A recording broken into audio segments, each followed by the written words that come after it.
Bom dia, boa tarde, boa noite.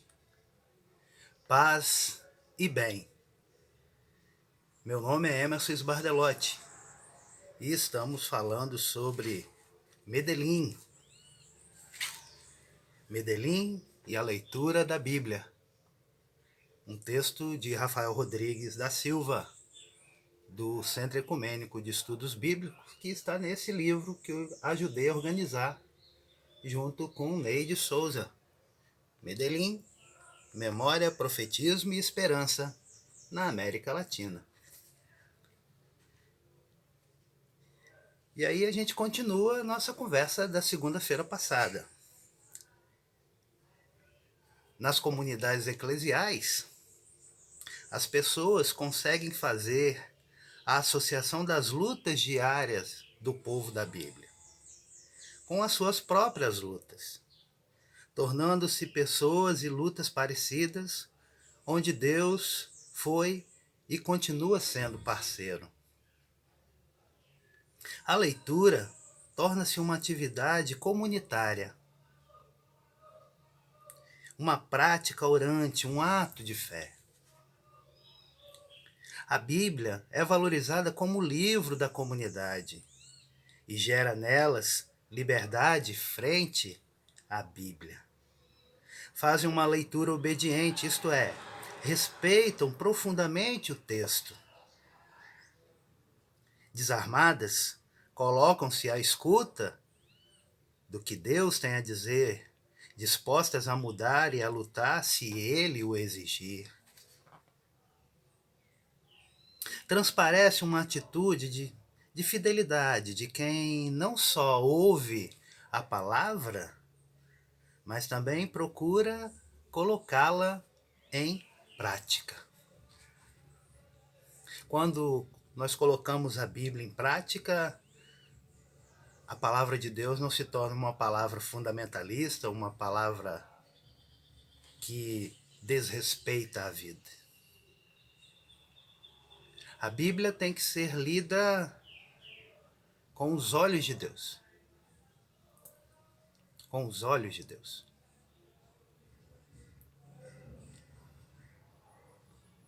Os pobres leem a Bíblia não como um simples texto, mas fundamentalmente com o propósito de discernir a presença e a revelação de Deus, perceber como Deus fala hoje. O famoso triângulo da interpretação proposto por Carlos Mestres. Em seu método, tem como questão central a descoberta do que Deus fala hoje. A palavra de Deus é sempre nova, sempre odierna. Ela não está presa no passado. Muita gente não quer entender isso. Por isso fica repetindo como se fosse letra morta.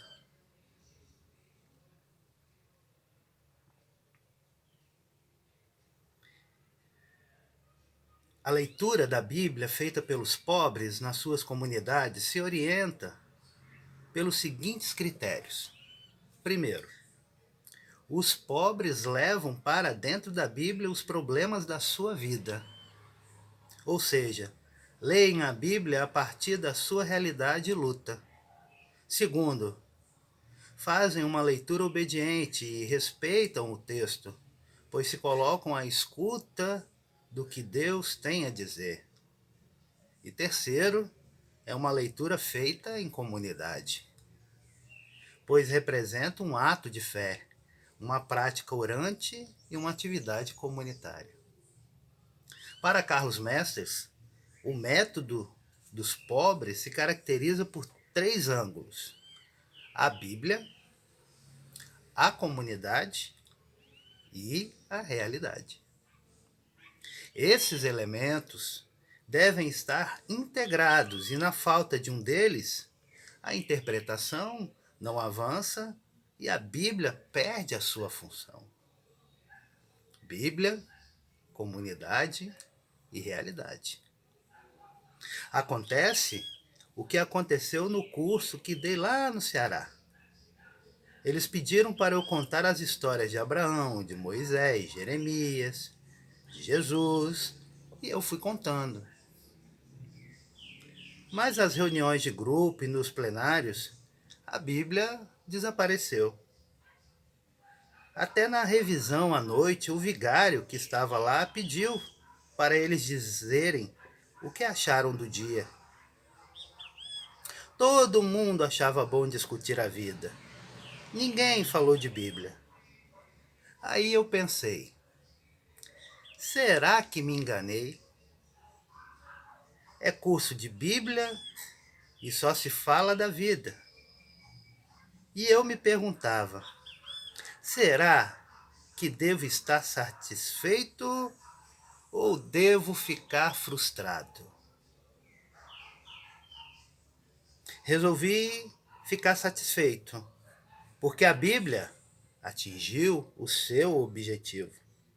Desapareceu como sal dentro da comida e temperou o encontro. É como quando você pega uma esponja e a coloca numa poça de água. A água some e desaparece dentro da esponja. No fim da revisão, o vigário perguntou: e o que acharam das exposições sobre a Bíblia? Eles apertaram a esponja, deixaram cair umas 2 gotas e eu percebi que a esponja estava cheia de água. Na celebração final do encontro, que durou 4 horas, apertaram a esponja toda e veio para fora tudo que estava lá dentro. E eu percebi que quando os 3 pontos estão integrados, Bíblia, comunidade, realidade, a palavra de Deus se torna um reforço, um motivo de esperança, de coragem, e vai vencendo o medo aos poucos. Lindo, né? Lindo esse testemunho do Frei Carlos Mestres. O Rafael continua. A leitura da Bíblia a partir do povo é uma leitura que tem os pobres como intérpretes. Onde, por um lado, o texto é incorporado à sua vida, e sua vida ao texto, e, por outro, o texto é percebido como fruto de uma comunidade que luta pela vida, que crê em um Deus da vida. Crê em um Deus da vida. Na introdução ao comentário bíblico, Comblan destaca 6 elementos na leitura da Bíblia a partir dos pobres, enquanto prática implicada nos movimentos de libertação dos oprimidos. 6 elementos. 6 elementos. Letra A. A prática dos pobres nas lutas de libertação, na qual a religião não está fora da libertação, nem a libertação fora da religião. Muito pelo contrário, a libertação dos pobres fica bem no centro da religião.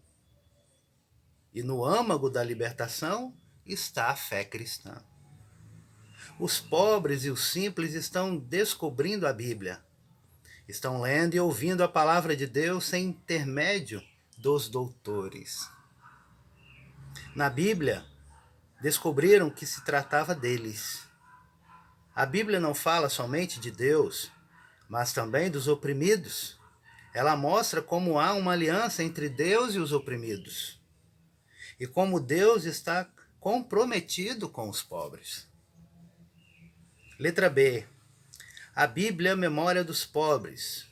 A Bíblia é lida, escutada, estudada, comentada, assimilada nas comunidades populares, ajuda a formar uma consciência. Letra C. A Bíblia é livro da esperança dos pobres. pois sentem que a história permanece aberta e que, apesar de todos os sinais de morte, a vida será mais forte. Letra D. A Bíblia, oração do povo de Deus. Pela Bíblia, o sofrimento, as angústias e as esperanças dos pobres encontram uma expressão. Pelos pobres, a liturgia cristã se humaniza e perde o formalismo. A Bíblia, na letra E, Bíblia, livro ecumênico, que deixou de separar os cristãos e começou a uni-los. Letra F, em vista da prática, os pobres nas comunidades não procuram na Bíblia uma fonte de erudição. Buscam uma fonte de vida, ânimo e perseverança. A Bíblia lembra as grandes prioridades do agir dos pobres: a confiança em Deus, a libertação na cruz de Cristo, a firmeza na perseguição, a fraternidade dos pobres, a força da comunidade, a necessidade do compromisso radical. Belíssimas palavras do Comblan, né? Decisivo é que a leitura da Bíblia, impulsionada pelo Concílio Vaticano II, a Dei Verbum, e as conferências de Medellín e Puebla, tem hoje o seu lugar vivencial nas comunidades e sua vinculação com os movimentos sociais. Aí está o coração da leitura da Bíblia a partir do povo. No entanto, como aponta Milton Schwantz, os agentes de pastoral são os animadores, pois ajudam a concretizar a memória bíblica, e os biblistas acadêmicos ajudam decisivamente a desbloquear a leitura tradicional. Se vejo bem, dizia Schwantz, no início, as novidades estavam mais restritas à caminhada das igrejas no Brasil. Por aqui foram ensaiados os primeiros passos. Carlos Mestres nos mostrou como correlacionar os fatos da vida e os fatos da Bíblia. Encorajou-nos a crer nas comunidades dos empobrecidos como leitores privilegiados da memória bíblica. Mas este jeito de ler a Bíblia também foi tomando forma em outras partes, em outros países, porque a própria realidade o exigia. Hoje, por toda parte, se exercita essa leitura situada da Bíblia. Olha lá, eu tenho um monte de Bíblia lá em cima, lá, ó. Olha elas lá, ó.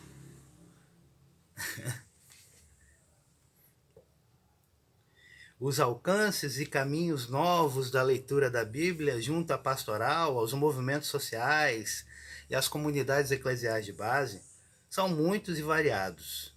No entanto, permanece a certeza de que a Bíblia se torna como uma sarça ardente a partir da qual o Senhor nos chama a assumir a missão de comunhão com os oprimidos e de apoio à sua libertação. Neste sentido, a Bíblia passa a iluminar as ações de diferentes frentes de luta por transformação da vida degradada e desumanizada. A luta indígena pelo CIMI, a luta pela terra e reforma agrária pela CPT e pelo MST, as lutas pelas causas dos trabalhadores da CPO, a educação e emancipação de militantes cristãos, SESEP, SED e ZER, a luta das mulheres marginalizadas, pastoral da mulher marginalizada, a defesa dos menores, pastoral do menor, e dos moradores de rua, entre outras tantas pastorais e movimentos espalhados pelo Brasil e América Latina. O Centro de Estudos Bíblicos, CEBI, que nasceu junto a estes movimentos e pastorais, tem uma origem sem pretensões, pois nasceu a partir da necessidade bem concreta, sentida por muita gente. havia vários anos de se articular um serviço que ajudasse o povo das comunidades cristãs no uso e na interpretação da Bíblia, pois a Bíblia estava sendo, de fato, o combustível escondido da renovação das igrejas a partir da base, e a luz que ilumina o engajamento de muitos cristãos na luta pela transformação da sociedade. A interpretação dos textos bíblicos na América Latina foi criticada, perseguida e censurada no pontificado de João Paulo II através da Congregação para a Doutrina da Fé, comandada por Joseph Ratzinger, depois Papa Bento XVI. Se bem que poderíamos dizer que essa congregação não lançou nenhum documento acerca da interpretação da Bíblia, mas justamente na instrução de 1984 acerca da teologia da libertação na América Latina, deparamos com a crítica de que a teologia da libertação faz uma leitura política dos textos bíblicos, usando referenciais marxistas. Aqui nos deparamos com uma leitura equivocada.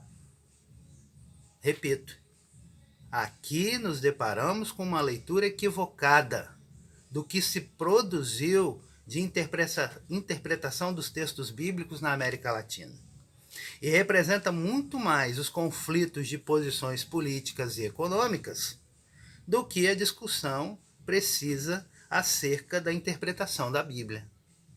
Aliás, a instrução ao tratar dos fundamentos bíblicos tenta reforçar muito mais aspectos de uma fé e posição intimista do que a dimensão social presente nos próprios termos que aparecem na tradição bíblica, como o conceito de libertação, por exemplo. Se atentarmos, veremos que a chave da interpretação bíblica a partir das comunidades eclesiais e populares não é política, e pode ser uma chave de interpretação cultural e religiosa. Essas interpretações têm diversas consequências políticas.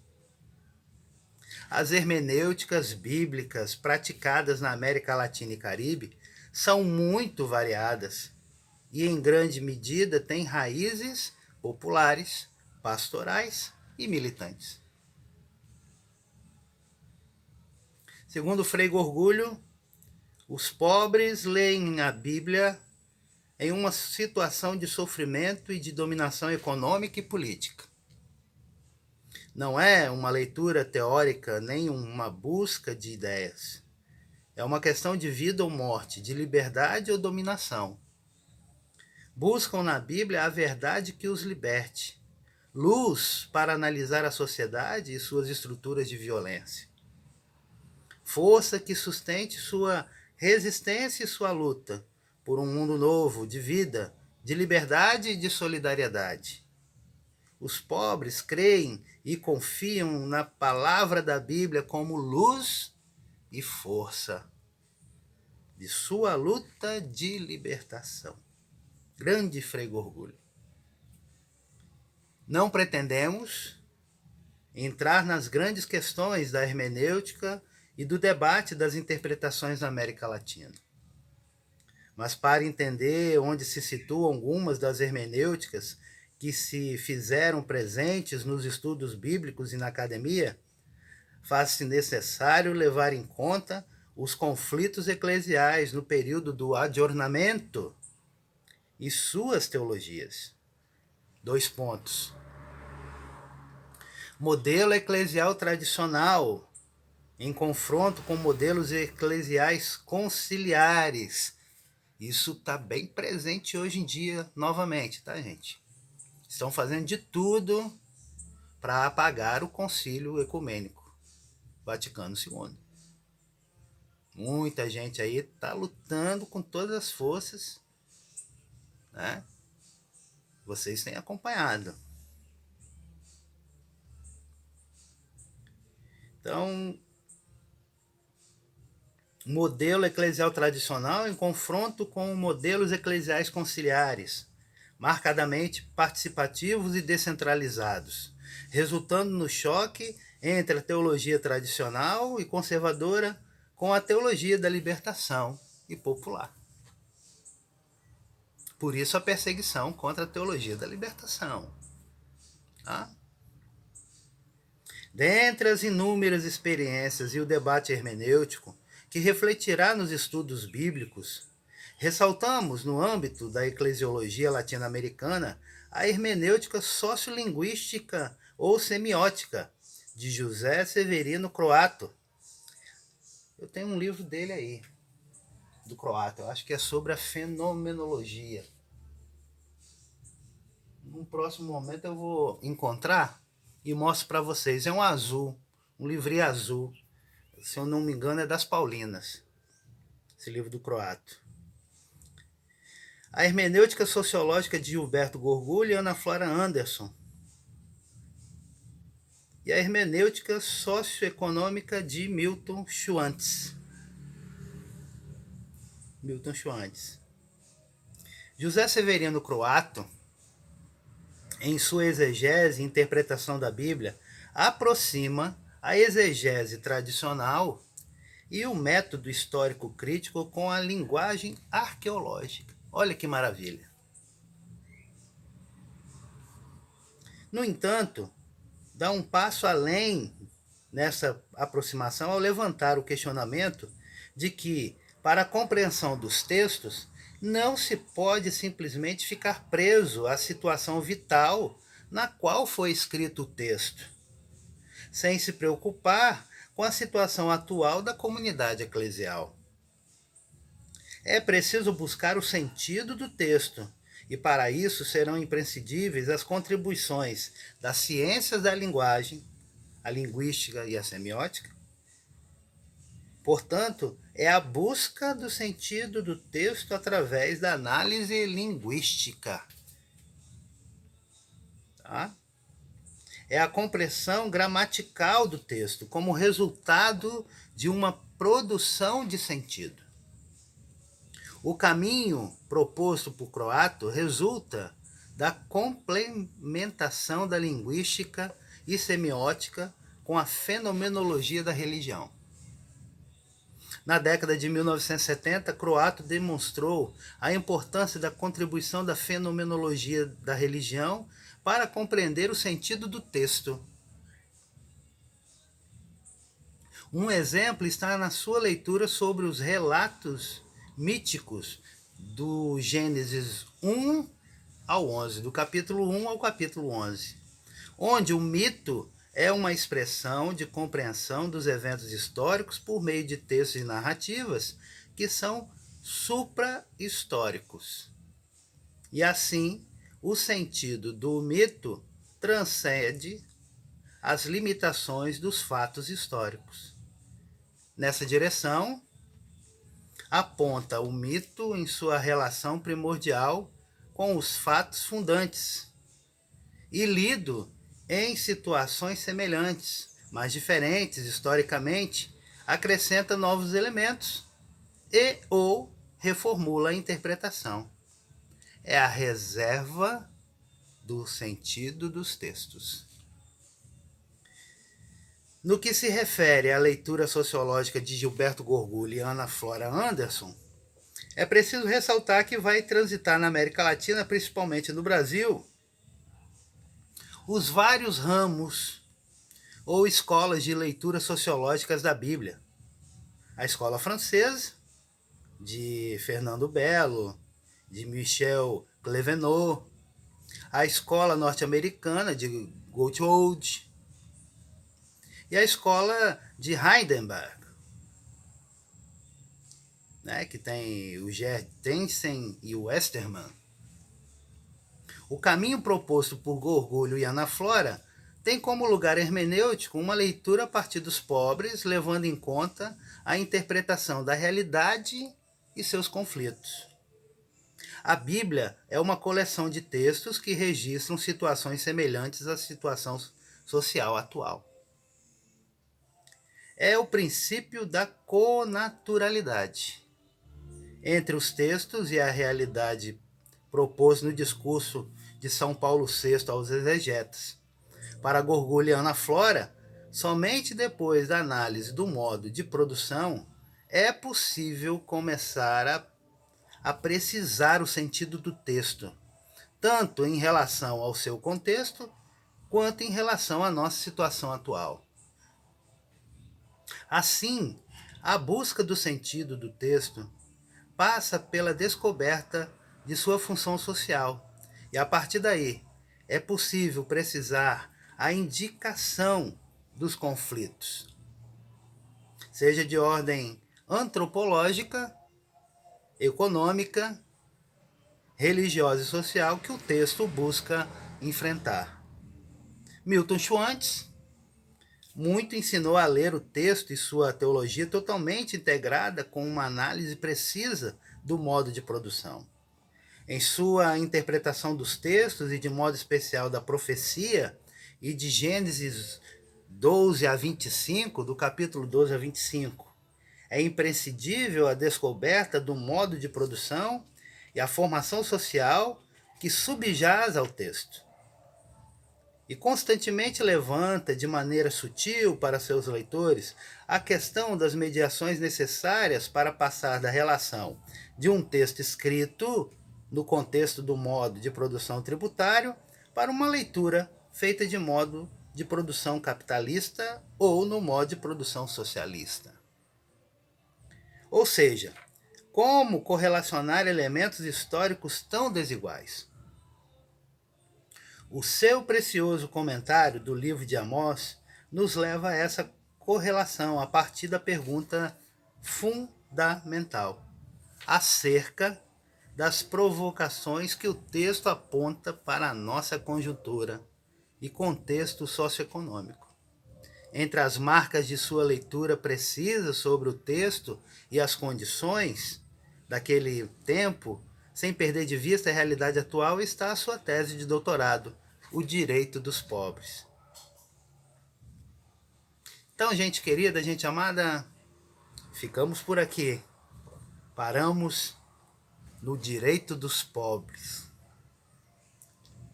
Quais seriam os direitos dos pobres hoje a partir de uma leitura libertadora da Bíblia? Pensa aí, coloca aqui nos comentários e nos encontramos na próxima segunda-feira. Um beijo grande, paz e bem, vida longa e próspera. E compra o livrinho, tá bom? Vida longa e próspera.